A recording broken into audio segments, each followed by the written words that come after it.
Last class के अंदर हमने यार एक्टिव फ्रैक्शन क्या होता है, एक्टिव अपॉन में टोटल, डिकेड फ्रैक्शन क्या होता है, डिकेड यूनिट अपॉन में टोटल इनिशियल। इसकी वैल्यू क्या एक्टिव है तो ये 2/n, n ऐसी n का रास्ता क्या है, नंबर ऑफ हाफ लाइफ, जब 2 है तो हाफ लाइफ, या फिर e टू द पावर है, ये क्या है, नंबर ऑफ मेन लाइफ। ये कैसे पता चलेगा, total time upon T half. ये कैसे पता चलेगा, total time of T average. अच्छा डिकेड फ्रैक्शन क्या, 1 माइनस AF यानी कि 1 minus 2 to the power n या फिर 1 minus e to the power n, इस तरह से लिखेगा।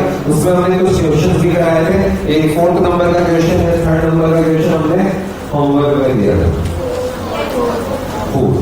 4th वाला क्वेश्चन देखें, 4th वाला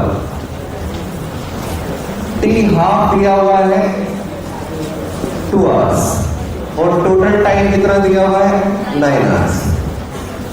क्वेश्चन में बोला जा रहा है अगर हाफ टाइम इतना है तो कितना फ्रैक्शन डीके हो जाएगा, क्या पूछा जा रहा है, डीएफ। लेकिन पहले कैसे निकालते हैं, AF। तो AF की वैल्यू निकालना है, क्या AF की वैल्यू 1 बाय, एक तो 2 टू द पावर n होता है और एक e to the power n होता है। डिसाइड हमें करना है कौन सा वाला लाना है, मीन लाइफ या हाफ लाइफ, कौन सा लोगे इससे, हाफ। क्वेश्चन में हाफ दिया हुआ है। क्या यहाँ से n की value total time upon t half, total time 9, ये कितना जाएगा 4.5। तो यहाँ से ये वाली चीज AF की वैल्यू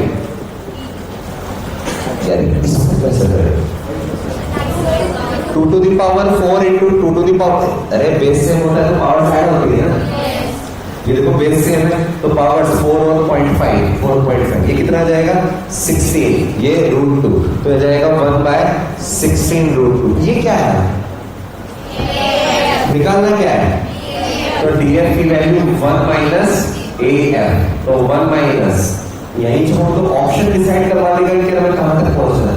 अगर इस फॉर्म में दिया है तो यही छोड़ देंगे, अदरवाइज कुछ वैल्यूज पुट करनी है तो 1/√2 कितना होता है, फिर एलसीएम अगर लेके काम करने तो उससे हो जाएगा 4 तक हो गया। 5th वाला कर लेते हैं। अच्छा 5th वाले में 2 मेथड से हमने सॉल्व किया था, एक तो पूरा वो फॉर्मूला वाला से और एक हमने बोला था कि यार अगर एक मंथ में इतना फ्रैक्शन डीके हो रहा है तो एक्टिव कितना है। अच्छा डिकेड फ्रैक्शन 5th वाले में 3/5 था तो AF 2/5, पहले स्टार्टिंग में 1 था, एक मंथ में 2/5, तो अगले एक में इसका 2/5 यानी कि 4/5, अगले एक में इसका 2/5 यानी कि 8/25, फिर वो एक्टिव फ्रैक्शन आता डिकेड आता। 5th वाला में कल यही कर लिया था। 6th वाला मजेदार क्वेश्चन आ गया, कितना आया 43.2, थोड़ा सा मैथ का क्वेश्चन है। 6 वाला क्वेश्चन है,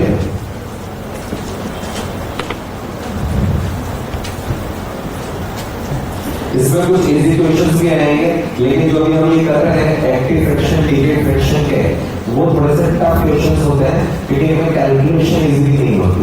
जैसे कि 6 क्वेश्चन भी है, 6 क्वेश्चन के अंदर हमारे पास में हाफ टाइम दिया हुआ है 10 आवर्स। उसमें बोला है कितने टाइम बाद में 19/20 पार्ट जो है वो डिकेड हो जाए। लेकिन हम क्वेश्चन कैसे सॉल्व करते हैं, AF से। क्या AF जो होगा वो 1 माइनस 19/20 इज 1/20। यार अब AF को लिखना पड़ेगा, किस फॉर्म में लिखो, किस फॉर्म में लिखो, n/n0 पर है, लेकिन ये 20 दिया हुआ है ना, 1/20 हाफ लाइफ दिया हुआ है, हाफ लाइफ के फॉर्म में लिखें या फिर मीन लाइफ के फॉर्म, तो अगर हाफ लाइफ के फॉर्म में तो नीचे क्या आता है 2 टू द पावर है, ये 1/, सॉल्व होगा कि डायरेक्ट, क्योंकि ये 20 से 2 टू द पावर समथिंग नहीं है, लेकिन हाफ लाइफ भी दिया है तो यूज भी करना था, 2 टू द पावर है वो यूज भी करना था, तो क्या इसको क्रॉस मल्टीप्लाई करें तो ये आ जाएगा, क्या इधर उधर लेते हैं। अब इसको कैसे सॉल्व करेंगे, लॉग आता है,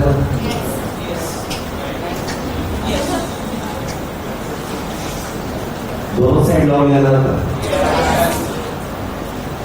हमने इलेक्ट्रॉन पढ़ लिया, हम तुमने इलेक्ट्रॉन पढ़ लिया, करंट पढ़ लिया, कैपेसिटर पढ़ लिया, मैग्नेटिज्म पढ़ लिया, मैग्नेटिक इफेक्ट ऑफ करंट पढ़ लिया। क्लास 11 में कुछ टॉपिक्स तो पढ़ने होंगे नहीं, कहीं का भी लॉ के कोई इक्वेशन है, सब लॉ लेना पड़ा। ये सॉल्व नहीं, अच्छा ये अगर 16 होता तो 2 to the power 4 कर देता। अब यार इसको कैसे सॉल्व करो? तो यार इसमें हम दोनों साइड में log बेस e दोनों साइड में लो, तो देखो सॉल्व करते हैं। तो यहाँ पर अच्छा log बेस e को एक और बोलते क्या? ln। तो ln 2 to the power n और ln 20। log में एक रूल होता है m to the power n, तो वो n जो होता है वो आगे आ जाएगा। तो ये n आगे आ गया, ये आ जाएगा ln 2। यार इसको कैसे सॉल्व करो? क्या मैं इसको ऐसे लिख सकता हूँ क्या? 2 into 10 log m into n, ये भी एक रूल होता है। अगर दो वैल्यूज लॉग में मल्टीप्लाई है तो log m plus log n, तो यहां से ये वैल्यू आ जाएगी ln टू log। जैसा करते हैं तुमने क्या फिजिकल में कितना तो पढ़ा, वो log बेस 10 में चेंज करना होगा। अरे ये log बेस ही है, आगे 2 पॉइंट ये लगाते हैं तो log बेस 10 बन जाता है। आता है ये, कितने लोगों को ये चीज नहीं आती यहां से?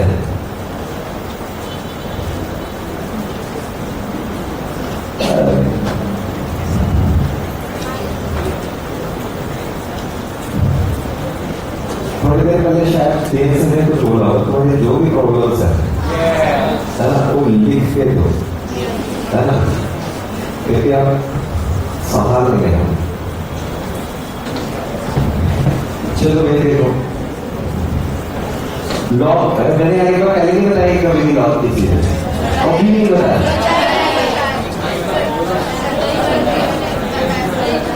मैंने बताया तो मैंने बताया, 2-3 को भेज से सबने बताया, लेकिन मैं बता दे तुम्हें नहीं बताऊंगा। मान लो ये ln, ये क्या होता है? log base e। अगर ये कोई वैल्यू दी हुई है और उसकी पावर कुछ है, तो इसका एक रूल होता है, जो पावर होती है वो आगे आ जाती है और ये इस तरह से जाता है। मेरे ख्याल से वो 2 to the power है, इसी रूल से हमने यूज किया। ये देखो मान लो ये m है, ये n है, तो जो भी पावर होगी वो आगे आ जाएगी और ये जाएगा। एक रूल तो ये होता है log का।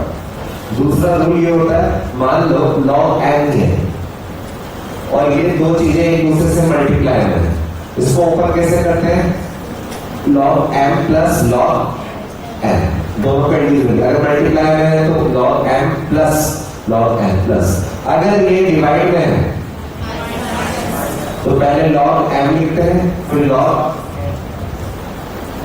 n लिखते हैं। ये हमने कल भी किया, याद हो तो डिराइव किया था कल। ये ln जो है, मान लो ये m है, तो इसको हम क्या लिख सकते हैं? log base e। Base e वो है 2.71, इसको log बेस 10 में चेंज किया जा सकता है। log बेस 10 में अगर मैं चेंज करूंगा इसको, तो आगे नंबर लिखा जाता है 2.303। बेस e को 10 में चेंज क्यों चेंज करते हैं? क्योंकि नॉर्मली स्टूडेंट्स को log बेस 10 में ही वैल्यूज याद होती है। जैसे log base 10 2, log base 10 3, log base 10 4, log base 10 5, यहां तक की वैल्यू याद रखनी होती है। log बेस 10 2 की वैल्यू होती है 0.3010। 3010। अच्छा अगर यहाँ e होता तो ये नहीं होता, ये वैल्यू 2 की कौन से बेस पर है? 10 पर। तो अगर मुझे log बेस e 2 दिया हुआ है तो पहले क्या करूंगा? 2.303, फिर क्या बन जाएगा? log बेस 10 2, इसकी वैल्यू कितनी है?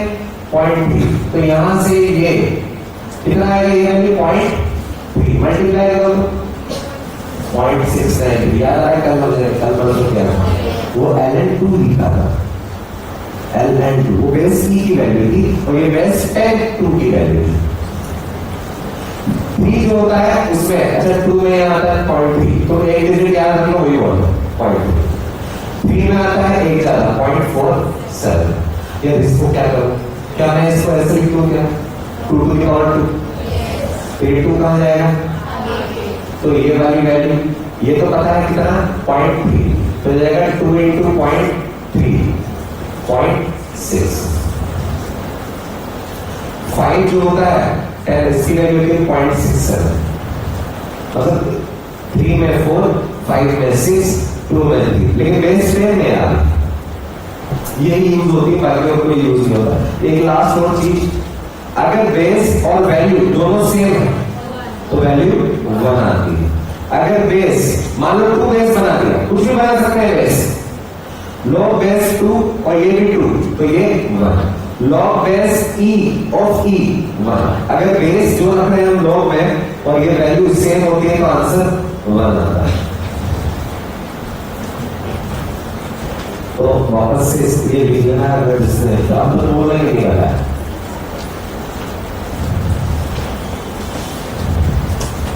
और फिजिकल में इसके अलावा और कोई लॉ नहीं है, केमिस्ट्री की यही जरूरी।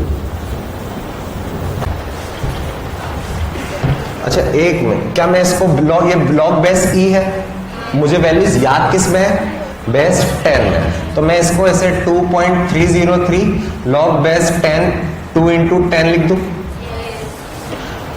मल्टीप्लाई है, कैंसिल, कोई फर्क नहीं पड़ा। मुझे n की वैल्यू निकालनी है। n की वैल्यू क्या आएगी, लॉग बेस 10 20 अपॉन में लॉग बेस 10 2। इसको सॉल्व करना है। अच्छा ये 10 स्क्वायर नहीं है, ये 10 बेस में है, वैल्यू 2 है।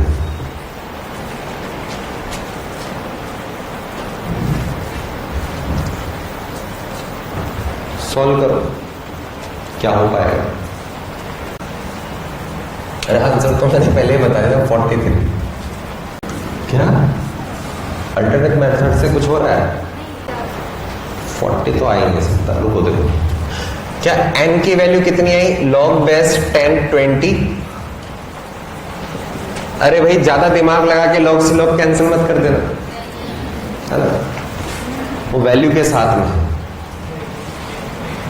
इसको क्या लिख सकता हूं मैं, लॉग बेस 10 2 into 10 अपॉन में लॉग बेस 10 2।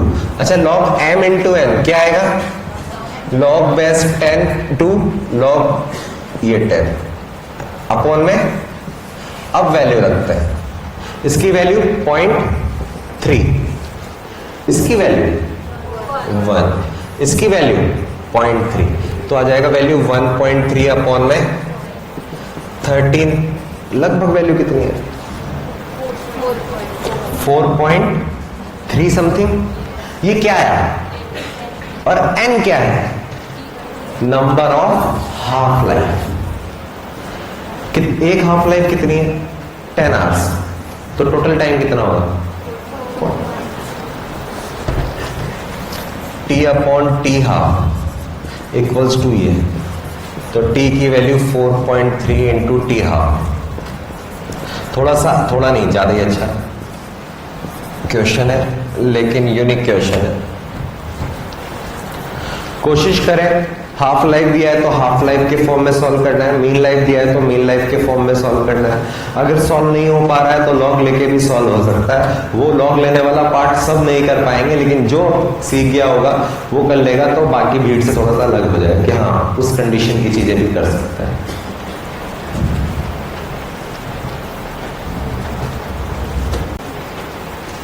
अगर ऑप्शंस हमें अलाउ करें तो हम बिना सॉल्व करे भी इसका आंसर टिक कर सकते हैं। देखो इस क्वेश्चन में एक्टिव फ्रैक्शन कितना है, 1/20, लेकिन ये हाफ लाइफ दिया हुआ है, ये 2 to the power समथिंग में नहीं है। 2 to the power समथिंग में क्लोजेस्ट क्या होता, 16। अगर 16 होता तो 2 to the power 4, 4 half life. 4 half life मतलब कितना टाइम, 40 आवर्स, तो 40 से, लेकिन ये तो 1/20, 40 से ज्यादा।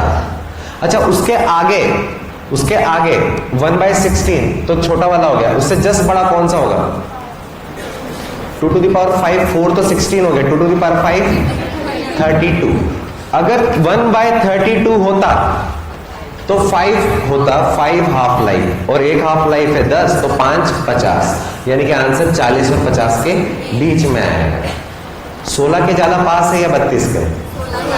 तो 40 के ज्यादा पास आएगा, ठीक है, इसलिए 43। अगर ऑप्शंस अलाउ करें तो, अगर ऑप्शंस में 42 और 43 ना हो तो लड़ाई हो सकती है, लेकिन हाँ, एक है 40, एक है 45, एक है 50, एक है 43, तो मैं 43 लगा रहा इस चीज से। 7th वाला देखा है तो 7 कट कर दो। 8th वाला देखते हैं, किसी का 8th का आंसर आया कितना? 19/100। तुमने मल्टीप्लाई गलत किया। 19 ये क्या है? हाँ सही है, डिकेड पूछा।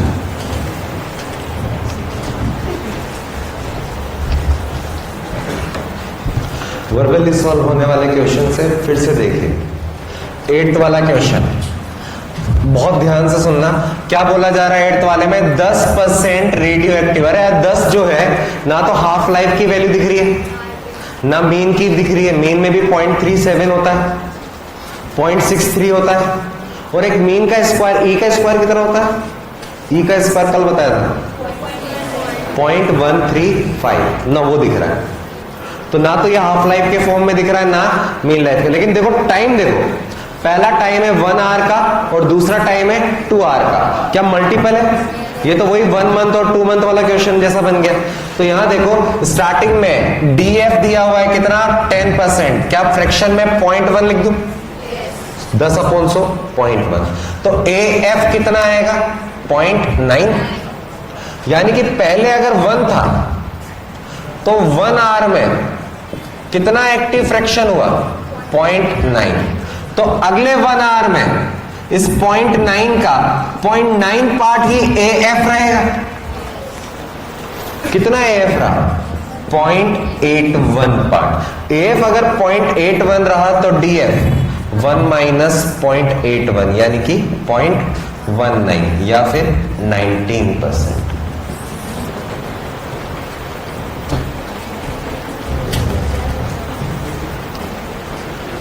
वापस से देखो यार, ये वाला पैटर्न तुम कब यूज कर पाओगे? वैसे तो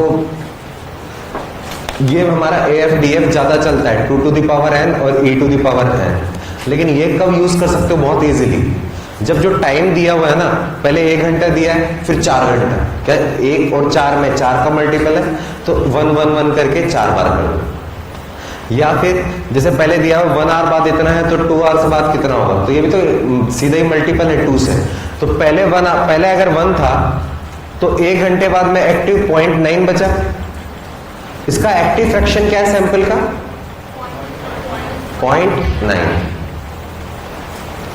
तो अगर ये 0.9 है तो अगले 1 घंटे में भी इसका एक्टिव 0.9 ही होगा। तो 0.9 का 0.9 0.81, 0.81 एक्टिव है तो 0.19 खत्म, ये डिकेड हो गया। अच्छा अगले 1 घंटे में और होता, अच्छा 0.9 इंटू 0.9 का क्यूब कितना होता है? 9 का क्यूब, 9 का क्यूब। अरे लॉग का समझ सकते हैं, इसका तो बता दो। 7 to 9। अच्छा 0.9 का क्यूब, तो अगले 1 घंटे में कितना एक्टिव फ्रैक्शन रहता? इतना, लगभग 0.73। तो डिकेड कितना हो जाता? 0.27, 20.27, इतना डिकेड हो जाता है। इस तरह से डिकेड चलता है। नेक्स्ट क्वेश्चन तो थोड़ा इजी है। इसमें क्या पूछा है? Probability of decay. ये क्या होता है? मैंने कुछ लिखाया था, डीके फ्रैक्शन। डीके फ्रैक्शन पूछा जा रहा है, लेकिन हम पहले क्या निकालते हैं? Active fraction. 9th में एएफ। अच्छा किस फॉर्म में निकाले एएफ की वैल्यू? हाफ लाइफ या मीन लाइफ?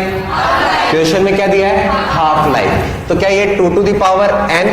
अच्छा n की वैल्यू क्या दी हुई है? 4, तो कितना आ जाएगा ये 2 to the power 4 यानी कि 1/16. 1/16 इज AF, तो DF की वैल्यू 1 - 1/16, इट्स 15/16. ये DF यानी कि डीके प्रोबेबिलिटी कल जो लिखा जाता है.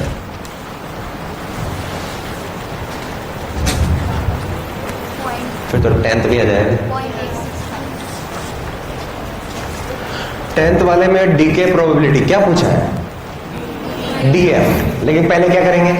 एएफ. एएफ के निकालने के दो तरीके, कौन सा वाला तरीका लगाऊं, मीन लाइफ या हाफ लाइफ? क्योंकि 10th वाले में दो मीन लाइफ के फॉर्म में यूज करो. तो मीन लाइफ में क्या आता है? e to the power n. n कितना दिया हुआ है? दो मीन लाइफ है, तो ये आ जाएगा 1/e². अच्छा 1/e² कितना होता है? 0.135. तो ये तो AF है, तो DF कितना आ जाएगा? 1 - 0.135, इट्स 0.865. या फिर परसेंट में पूछ लिया जाए तो डी के प्रोबेबिलिटी तो फ्रैक्शन होता है ना, परसेंटेज डी 86.5. ये प्रोबेबिलिटी है, ये परसेंटेज में डी के, इतना परसेंट डी के हो गए.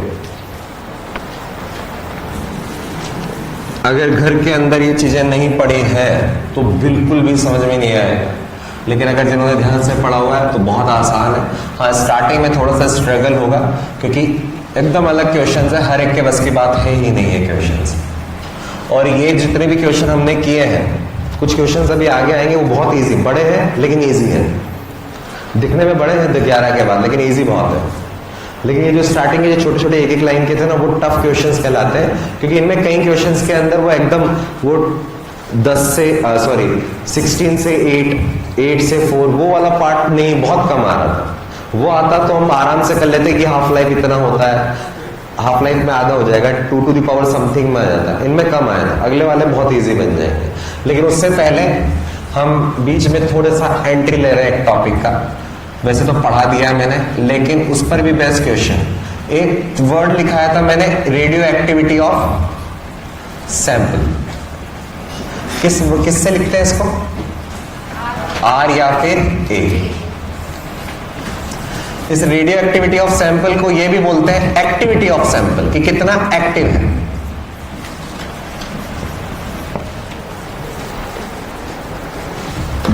कैसे लिखते हैं रेडियो एक्टिविटी या एक्टिविटी, क्या लिखा जाता है?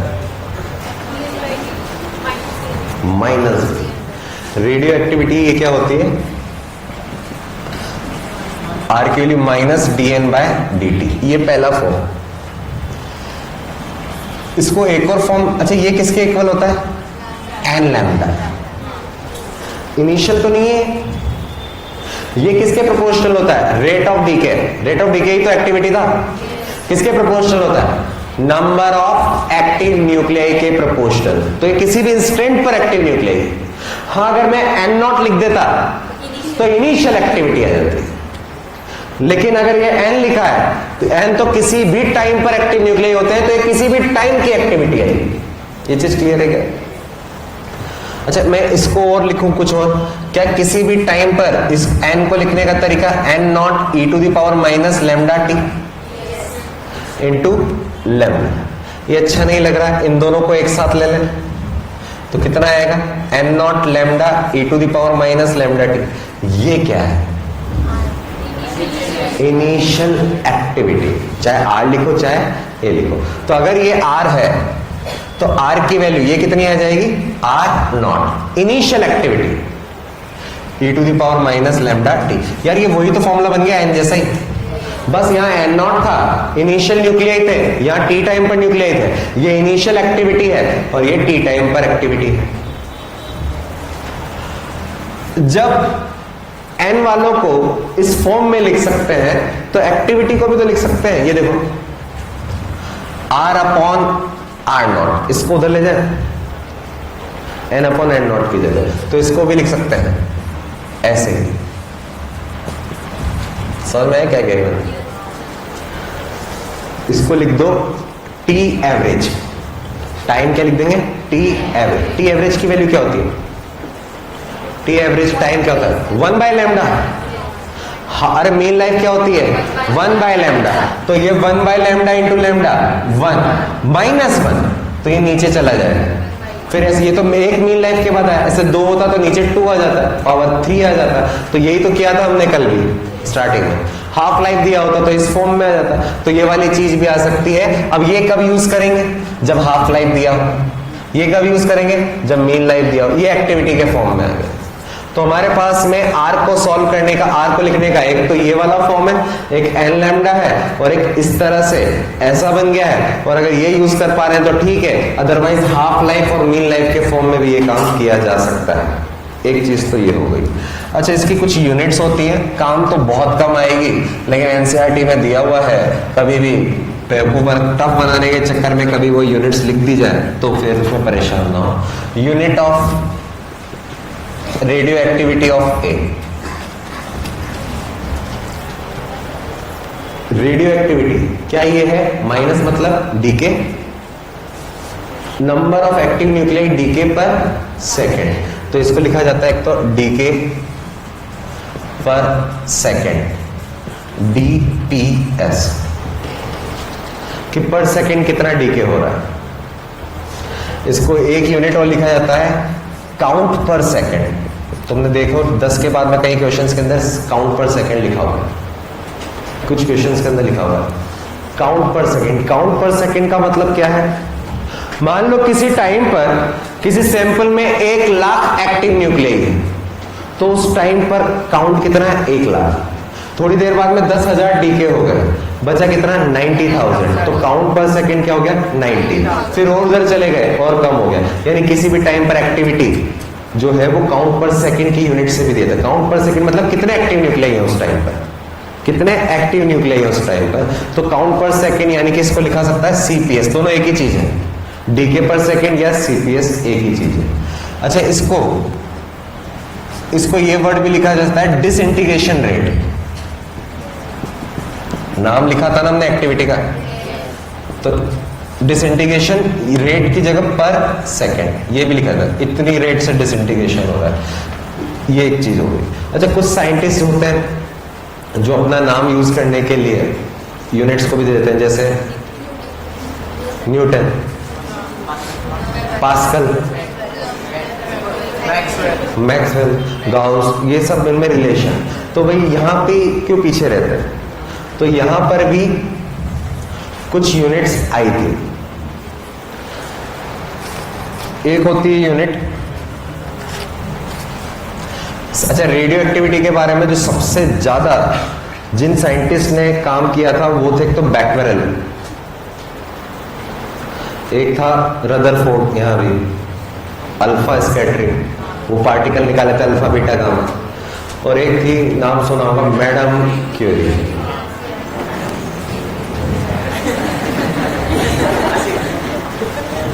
याद आ जाती है मैडम? ये लॉग वाली चीजें उनके कारण ही नहीं पढ़ाई गई, तुम बचपन में पढ़ा देते हैं। तुम पढ़ाया भी होगा, तुम्हें क्या पता चला होगा? तुमने सुना ही कहाँ होगा, तुमने तो देखा होगा। सर हमने तो देखा ही नहीं, हमारे मैम के 2 दांत ऐसे बाहर निकले हुए।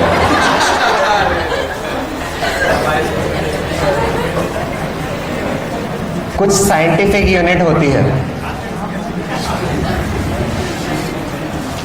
पहला 1 बैक्वेरेल, साइंटिस्ट का नाम है 1 बैक्वेरेल। तो एक बैक्वेरेल जो होता है वो 1 डीके पर सेकेंड होता है, मतलब कुछ इज्जत नहीं है। जो ये है 1 बैक्वेरेल पर सेकेंड यानी कि 1 डीपीएस। थोड़ा सा फिर रदरफोर्ड, 1 रदरफोर्ड, RUT रदरफोर्ड ये लिखा, ये थोड़े से heavy driver.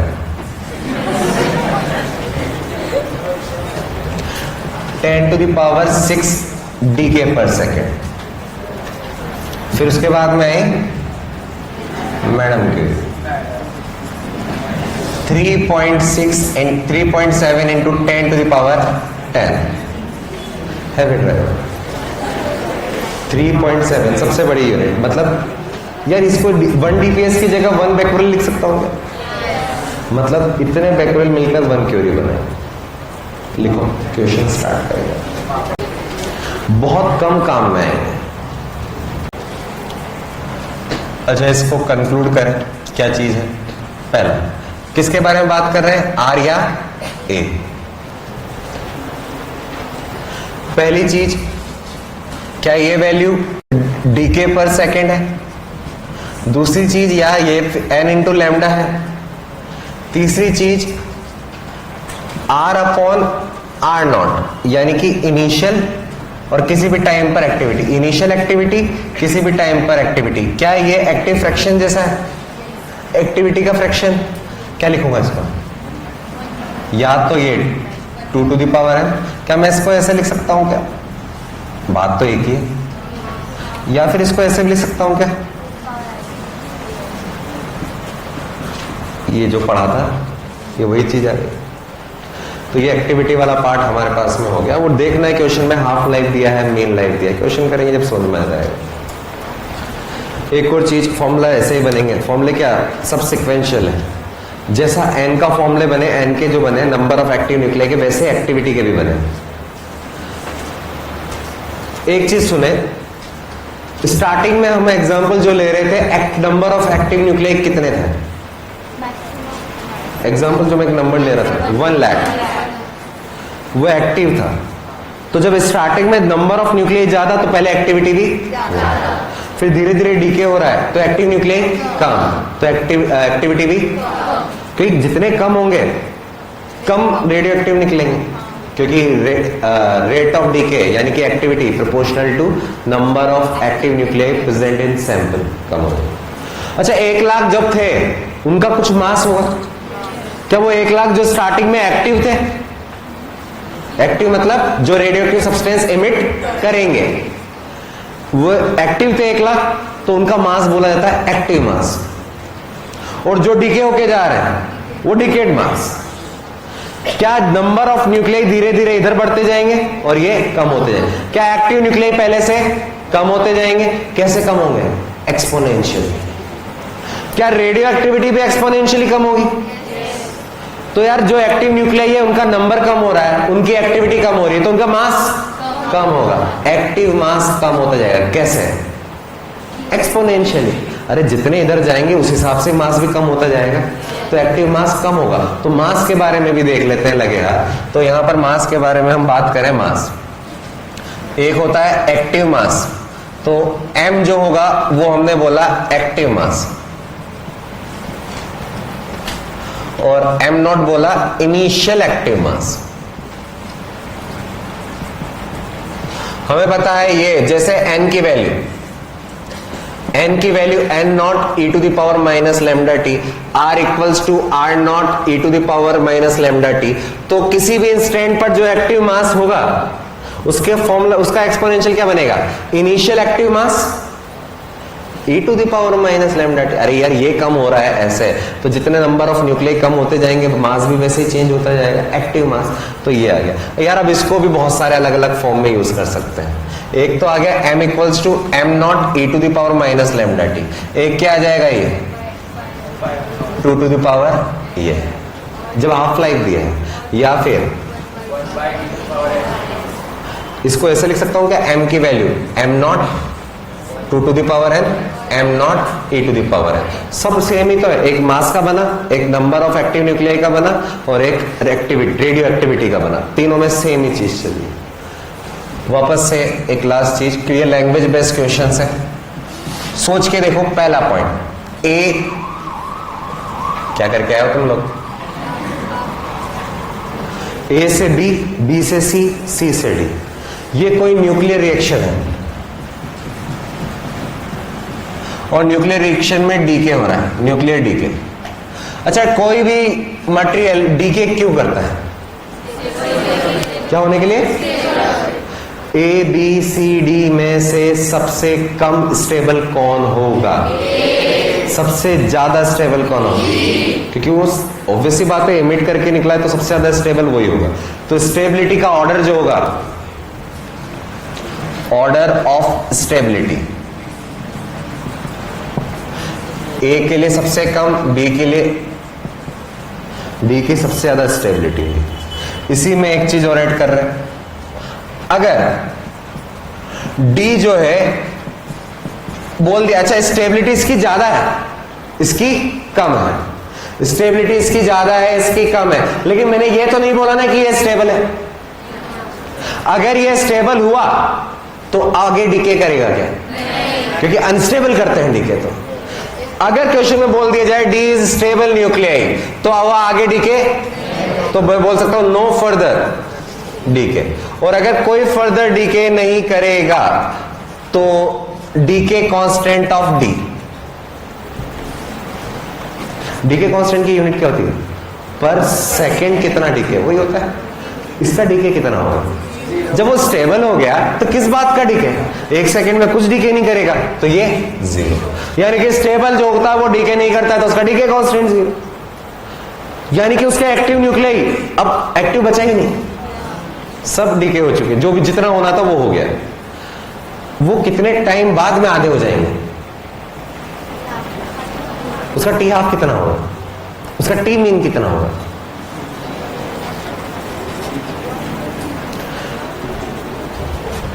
T half of D. अगर डी स्टेबल है तो वो आगे डीके नहीं करेगा, तो उसका डीके कांस्टेंट जीरो। उसकी हाफ लाइफ जीरो होने का मतलब क्या है? वो जीरो टाइम में आधा हो जाएगा, तो फिर जीरो कैसे होगा? क्या वो आधा होगा? अरे वो आगे बढ़ेगा ही नहीं, मतलब उसके न्यूक्लियाई खत्म होंगे ही नहीं, तो इसका कभी भी वो आधा नहीं होगा, तो ये जाएगा इनफाइनाइट, कभी भी आधा नहीं होगा, क्योंकि तो स्टेबल है, अब तो आगे जा ही नहीं रहा हो। डीके कांस्टेंट अगर जीरो है यानी कि अब डीके नहीं हो रहा है, और जब डीके नहीं हो रहा है तो आधा होने में लगने वाला टाइम इनफाइनाइट, यानी कभी नहीं होगा, क्योंकि तो स्टेबल बन गया, अब आगे क्यों टूटेगा? तो जब स्टेबल न्यूक्लियाई होते हैं तो लैंग्वेज क्वेश्चन है, आए हुए क्वेश्चन है कि डीके कांस्टेंट क्या होता है, टी हाफ क्या होता है, मिलेंगे नहीं, लेकिन ये आए हुए क्वेश्चन है, थ्योरी में नहीं मिलेंगे, ये कंसेप्चुअल क्वेश्चन, लिख लो इनको।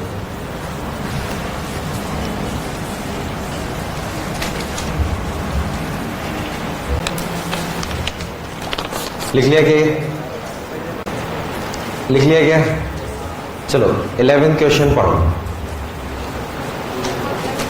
हाफ लाइफ दिया हुआ है, दो अलग अलग सब्सटेंस है, एक्स अलग है और वाई अलग है, दोनों का हाफ लाइफ। अच्छा, हाफ लाइफ कैसे लिखते हैं? हाफ लाइफ कैसे लिखते हैं? नहीं, वो तो एक्टिव फ्रैक्शन या डीके फ्रैक्शन लिखते हैं। हाफ लाइफ कैसे लिखते हैं? फॉर्मूला पूछा जाए हाफ लाइफ का formula ln2 upon lambda 0.693 upon lambda, और मीन लाइफ का 1 by lambda, mean life 1 by lambda, half life ln2 by lambda. और इन दोनों में रिलेशन भी था। अरे मीन लाइफ और हाफ लाइफ में रिलेशन भी था, मैंने बोला कैपेसिटर में भी आता है, हर चैप्टर में आता है रिलेशन। हाफ लाइफ और मीन लाइफ क्या दोनों टाइम है क्या? हाफ लाइफ वो टाइम जहां पर 50% चेंज, मीन लाइफ वो टाइम जहां पर 63% चेंज। हाफ लाइफ बड़ा या मीन लाइफ? तो शायद तुमने पढ़ा हो जो हाफ लाइफ होता है वो ln2 अपॉन लैम्डा। क्या 1 अपॉन लैम्डा को टी एवरेज लिख दूं? तो ये वाली वैल्यू, और ये तो 0.7, तो यार ये वाला वैल्यू बड़ा होगा, 63% चेंज 50% चेंज, तो टी हाफ बड़ा होगा। क्वेश्चन क्या है? या दो सब्सटेंस दिए हुए एक्स और वाई, उन दोनों की हाफ लाइफ दी हुई है। यार ये सबसे मेन चीज आ गई, थर्ड, दोनों की एक्टिविटी सेम। जब ऐसी चीज दी जाती है वही क्वेश्चन सॉल्व करवाता है। मुझसे बोला जा रहा है number ratio of active nuclei कितने होंगे। क्या मैं दोनों की एक्टिविटी क्वेश्चन में सेम दिया हुआ है, R1 और R2 दोनों का बराबर कर दूं? अच्छा, एक्टिविटी किस फॉर्म में दिया हुआ, क्या पूछा जा रहा है? Ratio of atoms present in X and Y, यानी किस फॉर्म में? एन के फॉर्म में। क्या आर एन के फॉर्म में पता है क्या? आर एन के फॉर्म में चाहिए, पता है क्या? एन लैम्डा, एन लैम्डा, लेकिन ये n1 लैम्डा 1, n2 लैम्डा 2, ये बराबर। क्या रेशो n1 बाय n2 यही चाहिए? ये किसके इक्वल आएगा? लैम्डा 2 बाय, लेकिन मुझे लैम्डा थोड़ी दिया, मुझे क्या दिया है? हाफ। क्या मुझे ये पता है हाफ लाइफ जो होता है वो ln2 अपॉन में इनवर्स, ये तो दोनों के लिए सेम। तो यहां से मैं इसको ऐसे लिख सकता हूं क्या? पहले की हाफ लाइफ और दूसरे की हाफ लाइफ उल्टा, उल्टा लैम्डा का उल्टा। ये कितना दिया हुआ पहले का? 3, दूसरे का, तो आंसर कितना जाएगा? 1/9। ये इतना ही देखिए। एक्टिविटी सेम दिया है तो रख दिया। नेक्स्ट क्वेश्चन के अंदर हाफ लाइफ दिया है 1600 ईयर, यानी कि हर 1600 साल में नंबर ऑफ एक्टिव न्यूक्लियाई आधा, एक्टिविटी आधा, एक्टिव मास आधा, सब एक ही तो रिलेशन से चल रहे थे, इसलिए उसने बोला है कितने साल के बाद में एक्टिव न्यूक्लियाई 25%, ये क्या दे दिया है? एक्टिव न्यूक्लियाई 25%, एफ बोल सकते हैं क्या? 25% मतलब 1/4। तो क्वेश्चन में बोला जा रहा है ए एफ जो है वो 1/4 है, सीधा एफ ही दे दिया, अच्छी बात है, हम एफ से सॉल्व करते हैं। अच्छा, एफ को किस फॉर्म, दो फॉर्म में लिख सकते हैं, 2 के फॉर्म में और ई के फॉर्म में। किस फॉर्म में लिखो? क्योंकि क्या दिया हुआ है? हाफ लाइफ, तो ये क्या लिखो? 2 to the power n, और इसको 4 को क्या लिख दो? 2 to the power 2। अरे बता सकते हैं n की वैल्यू कितनी है, यानी कि टाइम कितना है? 2, हाफ लाइफ, इसमें भी कंफ्यूज हो सकता है, t/t हाफ इक्वल्स टू 2, तो t की value 2, t half, half life कितनी है? 1600 ईयर, तो आंसर कितना आ जाएगा? 3200। इतना नहीं करना है, मैंने बोला था ना आगे के क्वेश्चन इजी है, ये वर्बली सॉल्व होने वाला है। सोचो 25% रह गए, मान लो स्टार्टिंग में 100 है, तो आधा होने में मतलब 50 एक्टिव रहने में कितना टाइम? 1600 साल। पहले 100 है तो आधा हो जाए मतलब 50 एक्टिव रहने में 1600, फिर और आधा, 50 से आधा मतलब 25, अब ये 25 एक्टिव है तो और 1600 3200। लेकिन ये क्वेश्चन सब कर लेते हैं, जो अभी तक हमने जितने भी किए वो हर एक के बस की बात नहीं है, ये सब कर लेते हैं। ये वाला क्वेश्चन आ जाए तो कट ऑफ बढ़ेगा, लेकिन बाकी जो आ जाए वो 4-5 मार्क्स का डिफरेंस क्रिएट करेगा। यार नेक्स्ट क्वेश्चन एक दो क्वेश्चन और देख लेते हैं, छोटे छोटे। 13, यार ये वाला क्वेश्चन कैसे करोगे? अगला फील तो आ गई होगी क्वेश्चन की। तीसरा क्वेश्चन है ये 13 क्वेश्चन में, 13 वाला, 3rd नंबर 3 बार, तीसरी बार रिपीट हो रहा है ऐसा।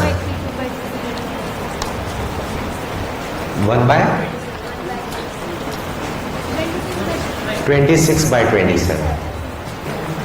13 वाला देखें यार, डीके फ्रैक्शन दिया हुआ है 2/3, लेकिन मैं क्वेश्चन किससे सॉल्व करता हूं?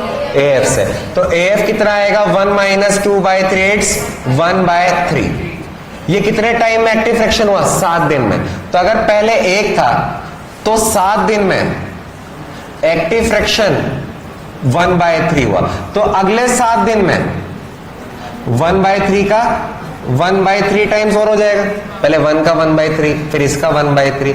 अच्छा, अगले 7 दिन में और 1/3 और 1/3 का इसका 1/3, ये कितना एएफ आया? 1/27।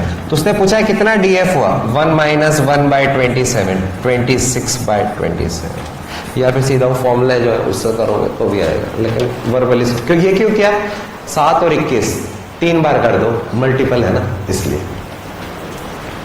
लास्ट, आज का लास्ट, ये एक अच्छा क्वेश्चन है, क्या पता मुझे ध्यान नहीं आ रहा पेपर में दे दिया नहीं दे दिया, इसलिए एक बार डिस्कस कर ले। 14 नंबर क्वेश्चन रीडिंग बहुत अच्छी होनी चाहिए, तभी जाके सॉल्व होंगे।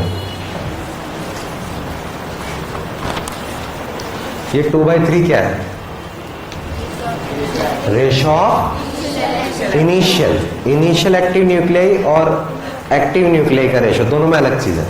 तो ये N0 का रेशो दिया हुआ है पहले वाले का, तो N01 और N02 इनका रेशो 2/3 दिया हुआ है। चलो ठीक है। हाफ लाइफ दिया हुआ है दोनों का 1 आवर और 2 आवर। क्वेश्चन में पूछा जा रहा है ratio of active nuclei at the end of 6 hour, 6 घंटे में। अच्छा, पहले वाले का हाफ लाइफ कितना है और कितने टाइम बाद पूछा जा रहा है? 6। तो 6 घंटे में एक के हिसाब से कितनी हाफ लाइफ आएगी? 6। और दूसरे वाले के लिए 2 घंटे के हिसाब से 6 घंटे में कितनी हाफ लाइफ आएगी? क्वेश्चन वहीं से सॉल्व हो जाएगा। मुझसे बोला जा रहा है n, क्या मैं इसको ऐसे लिख सकता हूं? n equals to n/n0। ये हाफ लाइफ दिया है ना, ये AF है 2 to the power n, या फिर ये लिख सकता हूं क्या?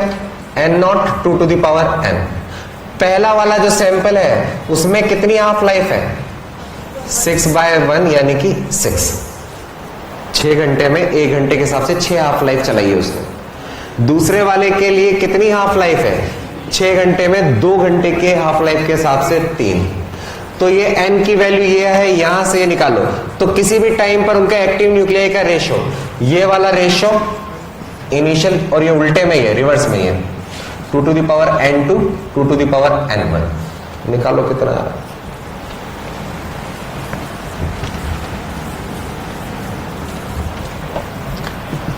ये रेशो कितना दिया है? 2/3। ये है 2 टू द पावर n2 कितना है? 3, 2 टू द पावर 6।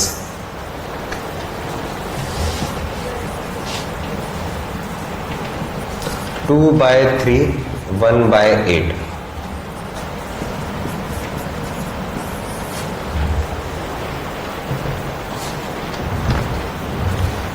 फिफ्टीन 16 17 21 तक सारे ट्राई करो, 21 तक ट्राई करना।